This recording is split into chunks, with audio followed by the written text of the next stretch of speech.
அனைவருக்கும் இனிய விஜயதசமி திருநாள் நல்வாழ்த்துக்கள். இந்த இனிய நாளில் குழந்தைகளையெல்லாம் ஸ்கூலில் சேர்த்தி அவங்க கல்வி கற்க ஆரம்பிக்கக்கூடிய ஒரு நல்ல காரியத்தை செய்வாங்க.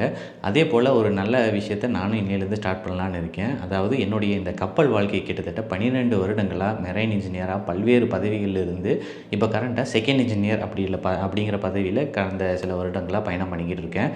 இந்த பதவியிலிருந்து அடுத்த கட்ட பதவியான தலைமை பொறியாளர்னு சொல்கிற அந்த சீஃப் இன்ஜினியருக்கு போகணுன்னா சென்ட்ரல் கவர்மெண்ட் கண்டக்ட் பண்ணுற ஒரு எக்ஸாமை நான் பாஸ் பண்ணணும். அதாவது டைரக்டரேட் ஜெனரல் ஆஃப் ஷிப்பிங் நடத்தக்கூடிய எக்ஸாமை நான் கிளியர் பண்ணால் மட்டும்தான் எனக்கு அடுத்த கட்ட ப்ரொமோஷன் கிடைக்கும்.